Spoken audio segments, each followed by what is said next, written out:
kabar pemirsa? Inilah She Magazine, persembahan dari VOA. She Magazine adalah sharing and empowering. Jadi dalam episode ini kita akan sharing informasi yang menarik dan juga yang empowering pastinya. Bareng saya Vina Mubtadi dari negara bagian Maryland.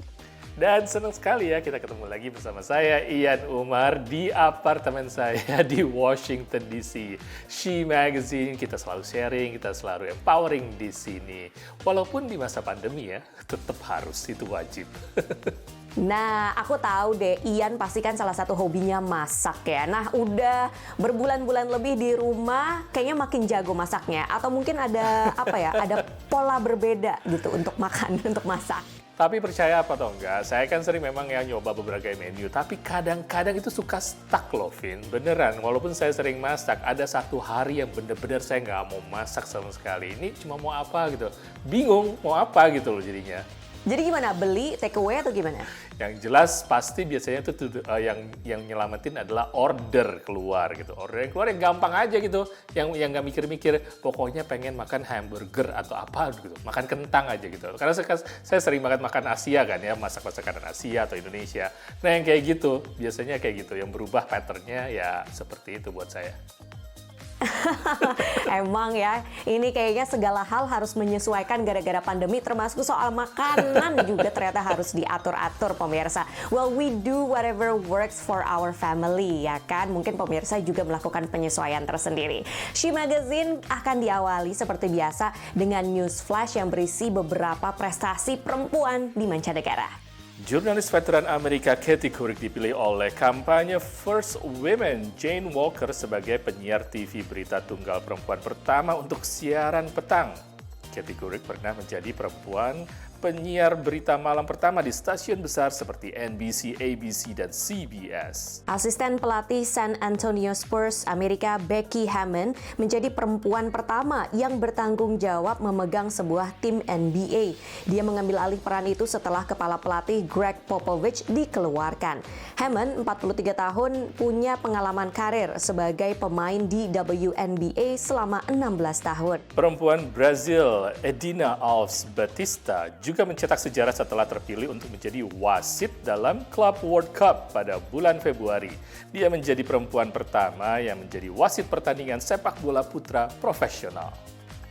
She Magazine Sharing and Empowering, kita akan awal ini dengan sharing mengenai kisah profil seorang perempuan Indonesia di Amerika Serikat yang berprestasi. Inspiring banget pokoknya, serba bisa. Namanya Ibu Nuri Auger, dia ini hobi masak, terus suka bikin bumbu-bumbu otentik dengan nama One Nuri. Wah, dia juga sangat dermawan pemirsa karena semua hasil kerjaannya itu juga diberikan atau didermakan kepada Yayasan Cempaka di Indonesia yang mendorong atau empowering untuk para perempuan dan juga pendidikan bagi anak-anak.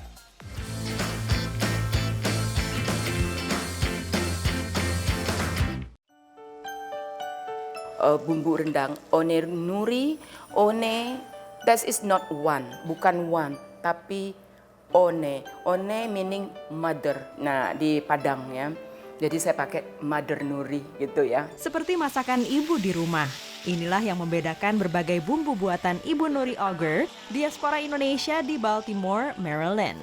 Berawal dari kerinduan akan masakan tanah air sejak pindah ke Amerika 16 tahun lalu, Nuri mulai memasak berbagai makanan Indonesia, bahkan memperkenalkannya ke warga Amerika. Kalau saya melakukan memasak itu untuk suatu kegiatan sosial, jadi saya memperkenalkan makanan Indonesia di Massachusetts sekitarnya. Saya join farmers market, saya join event-event terbesar. Ternyata banyak yang menyukai masakan Nuri yang dibuat seotentik mungkin dengan memakai bahan dan bumbu yang segar, bukan bumbu instan. Saya sedang memperkenalkan makanan kita dengan seautentik mungkin. Kalau saya memperkenalkan itu berarti memperkenalkan nama saya, memperkenalkan diri saya, itu saya tuh nggak palsu. Jadi inilah saya. Apalagi kalau saya mau memperkenalkan negeri saya. Uniknya, Nuri tidak pernah mengambil keuntungan materi dari upayanya ini. Ia menyalurkannya ke organisasi Nirlaba Tree Magnolias atau Yayasan Cempaka yang didirikan bersama diaspora Indonesia di Boston 6 tahun lalu. Organisasi ini membantu meningkatkan pendidikan bagi anak-anak dan perempuan di Labuan, Jawa Barat. Sebenarnya itu karena saya cinta Indonesia. Semata-mata. Dan sejak pandemi, Nuri memfokuskan upaya pencarian dananya dengan menjual bumbu siap pakai One Nuri yang dijual online ke seluruh Amerika. Pembelinya warga Amerika seperti Nicole Myrick di Baltimore, Maryland. Oh, I love cooking, and I love cooking with different things that I'm not familiar with. The spices that she has over there, I can totally taste all of the parts that go into it that make it that really full, rich flavor. Dan juga sesama diaspora Indonesia yang ingin membuat masakan tanah air seotentik mungkin. Ari Quick tinggal di Danville, California. Bumbu-bumbu yang saya pakai dari Ibu Nuri ini menurut saya autentik ya. Jadi beliau juga menggunakan rempah-rempah, juga bahan-bahan yang seperti aslinya di Indonesia ya. Tak hanya melalui makanan, Ibu Nuri juga giat memperkenalkan budaya Indonesia melalui kebaya. Ia memang pernah belajar membuat kebaya saat tinggal di Indonesia. Dan tahun lalu, seorang perancang busana muda Amerika di kotanya meminta Nuri mengajarnya membuat kebaya. Dan di situ saya nggak pernah berpikir untuk berbisnis. Tetapi ada keinginan saya sekali untuk memberi sedikit ilmu saya yang saya miliki. Dan saya merasa bahagia sekali ada wanita muda seperti Stacy Stup ingin membuat kebaya. Bagai tak pernah lelah, Nuri kini mendirikan Art of the Kebaya Maryland, wadah untuk memperkenalkan berbagai kebaya kreasinya melalui pameran dan fashion show. Untuk kita itu harus punya tekad bisa.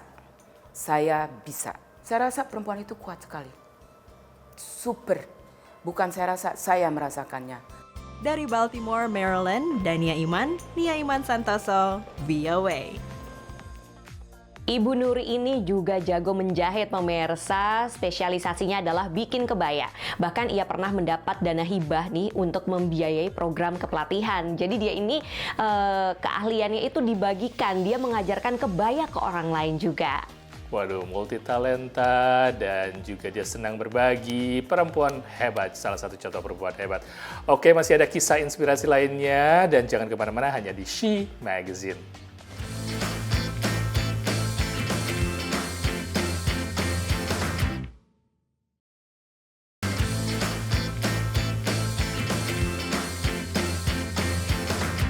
Pemirsa, welcome back to the She Magazine, sharing dan empowering.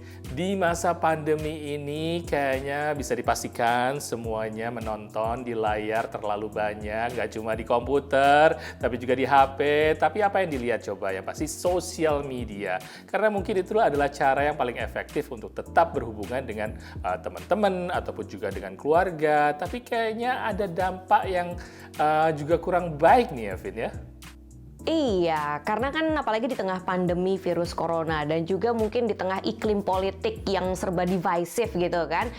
Mungkin ada beberapa postingan-postingan yang menurut pengguna, aduh nggak srek nggak suka terus tiba-tiba unfriend gitu kan. Nah pemirsa, mungkin sebelum kita beres-beres friends list-nya, ada baiknya kita tonton dulu tayangan berikut ini karena ada seorang perempuan yang ingin sharing juga tentang pengalamannya.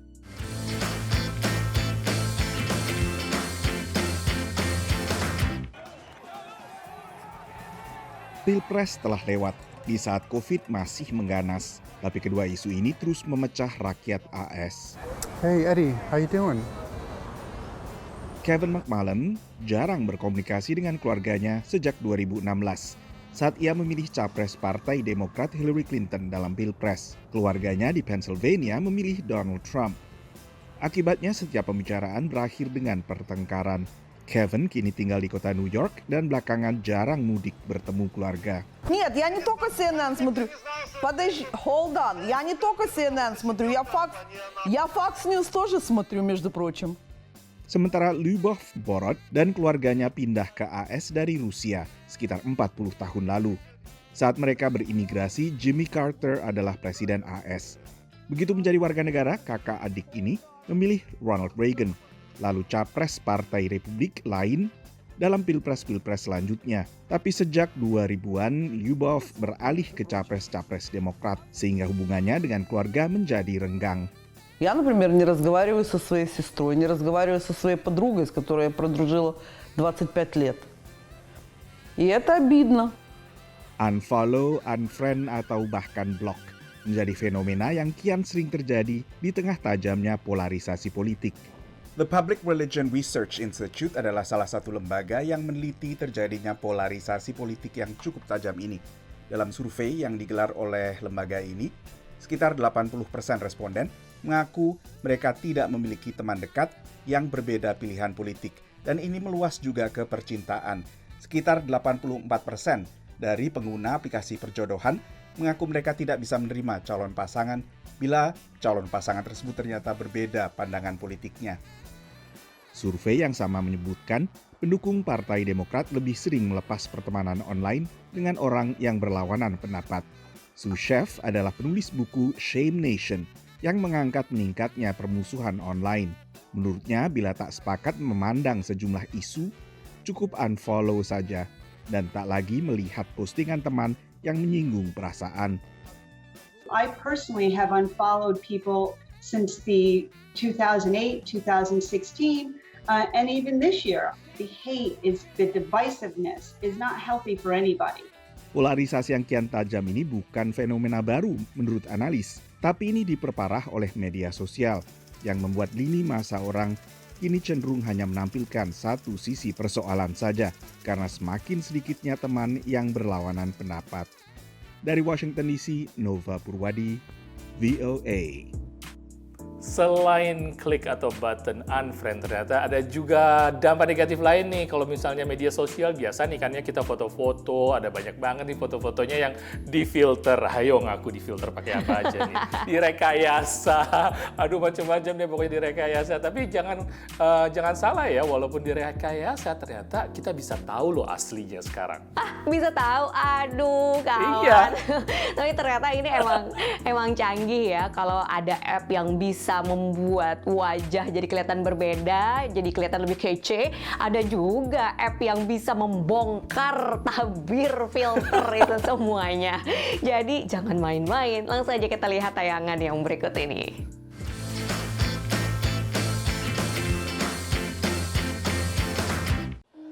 Ungkapan seeing is believing atau percaya bila terlihat buktinya tidak lagi relevan di era digital. Misalnya foto wajah dari orang-orang yang tidak pernah ada ini. Foto mereka dibuat dengan kecerdasan buatan.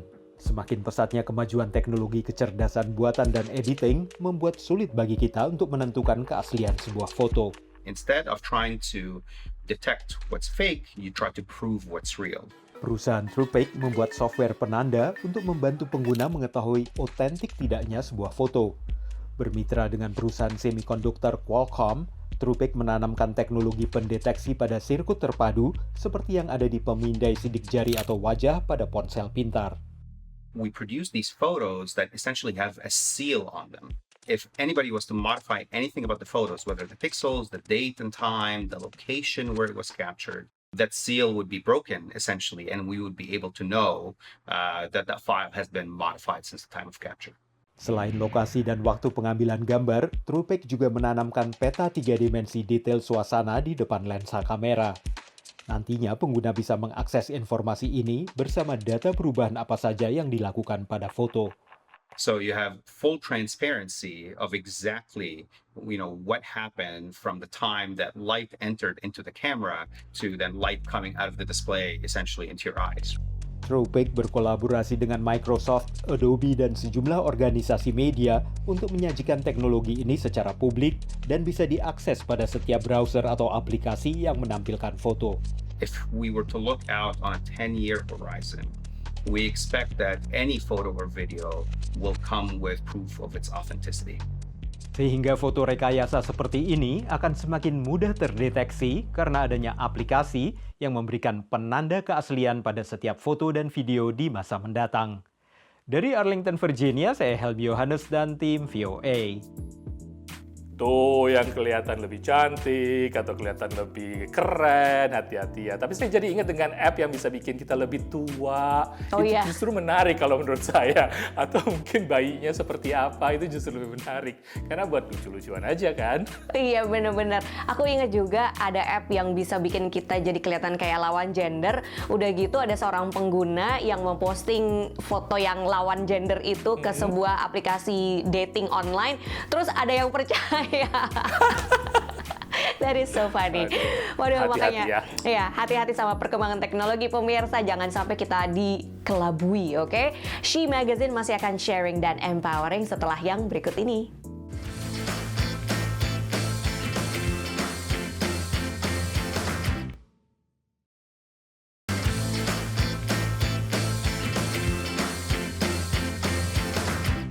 Halo, kita masih sharing dan empowering di VOA She Magazine.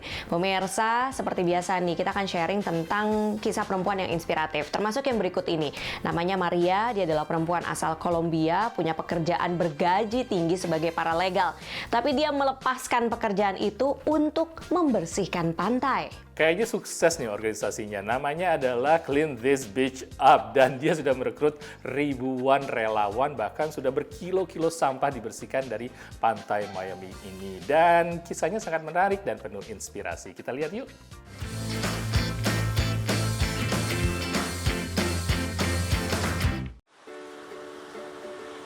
Pantai Miami merupakan salah satu destinasi favorit bagi wisatawan maupun warga. Tapi memeliharanya agar selalu bersih dan menarik tidaklah mudah.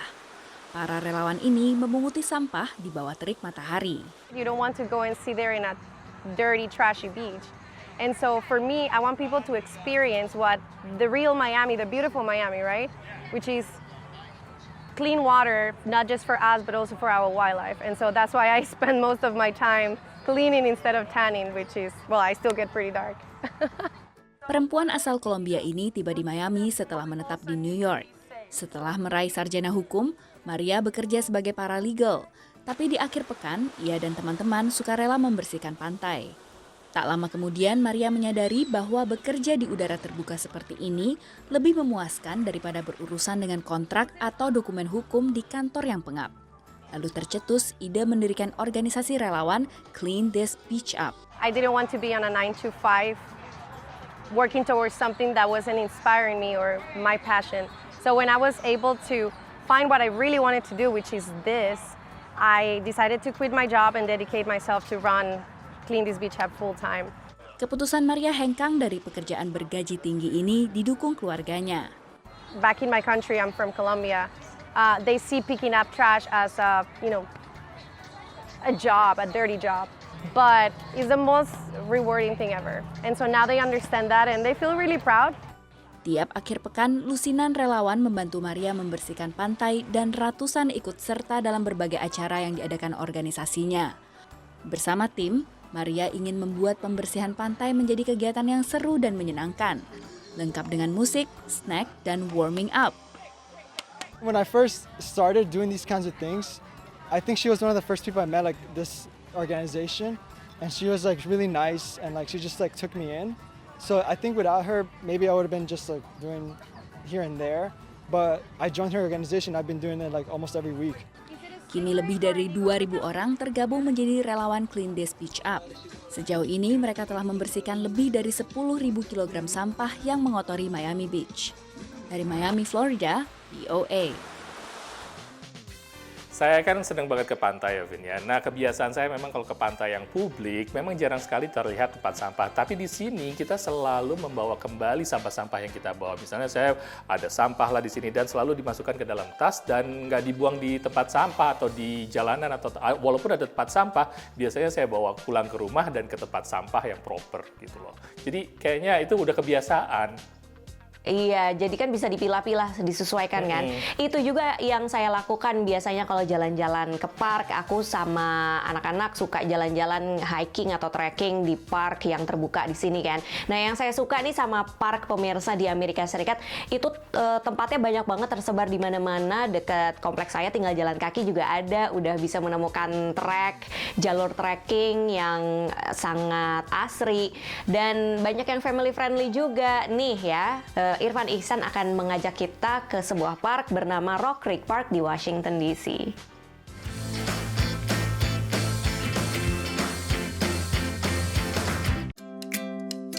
Berada di Washington DC, terutama ketika sedang musim gugur seperti sekarang ini, rasanya kurang lengkap jika tidak mengunjungi salah satu taman pertama yang dikelola pemerintah federal bernama Rock Creek Park. Apalagi di masa pandemi COVID-19 di mana kegiatan di alam terbuka menjadi pilihan utama. Mulai dikelola pemerintah federal pada tahun 1890, Taman Nasional dengan luas sekitar 8 km persegi ini menjadi salah satu tempat warga menikmati alam terbuka. Berbagai kegiatan mulai dari hiking, bersepeda, hingga berkuda pun dapat dilakukan di sini. Biasanya di tempat ini ramai oleh pengunjung karena Rock Creek Park Horse Center ini yang merupakan salah satu dari hanya sedikit di Washington DC tempat berkuda yang terbuka untuk umum, di mana kita bisa belajar untuk gimana mengendarai kuda, bagaimana merawat kuda, sampai buat anak-anak juga mengendarai kuda poni. Di sini biasanya bisa, tapi selama COVID ditutup sampai belum tahu sampai kapan. Untuk mengelilingi taman ini terdapat 2 trail atau jalur utama yang menghubungkan bagian utara dan selatan dengan banyak cabang yang menghubungkan bagian timur dan barat. Ini tanda untuk masuk ke salah satu trailnya nih. Memang banyak trail di Rock Creek Park dan menghubungkan juga antara Washington DC dengan negara bagian Maryland. Jalur utama yang beraspal memiliki panjang lebih dari 23 km. Agar tidak tersesat, diberikan tanda berupa warna yang berbeda untuk setiap jalur. Berada di Taman Nasional yang dialiri anak sungai Potomac ini dapat membuat kita lupa kalau kita sedang berada di tengah kota yang padat. Seorang warga bernama Deborah mengatakan, "It's a beautiful natural resource, and it's a great place. It's easy to get to. It's nature right in our own backyard. It's a beautiful national park. I absolutely love it here." Satu kelebihan kalau kita masuk Rock Creek Park di masa musim gugur, daun-daun lagi berubah warna, jadi cantik banget memang. Kalau kita jalan di semua taman nasional yang ada di area Washington DC ini, itu banyak banget keterangan di mana kita bisa sambil belajar sebenarnya mengenai alam. Seperti pada umumnya taman-taman yang ada di Amerika ini biasanya disediakan juga tempat untuk memanggang ya, untuk barbecue. Tapi di sini juga disediakan tungku di mana kita bisa menyalakan api jika nanti udara sudah semakin dingin, karena sebentar lagi musim dingin datang. Bukan berarti kita juga nggak bisa untuk piknik. Sudah disediakan tungku untuk menghangatkan tubuh, tinggal dinyalakan, berkumpul di sekitar sini. dari Rock Creek Park, Washington DC, sampai bertemu lagi. Saya Irfan Ihsan dan tim VOA. Seru kan di She Magazine kali ini, cerita-ceritanya menarik dan penuh inspirasi, tapi saatnya buat kita untuk berpisah. Semoga terhibur. Saya Ian Umar dari apartemen saya di Washington DC. Dan saya Vina Muptadi dari rumah saya di negara bagian Maryland. Kita akan ketemu lagi lain waktu. Oke, stay empowering, tetap sharing, tetap empowering hanya di VOA She Magazine. Bye-bye.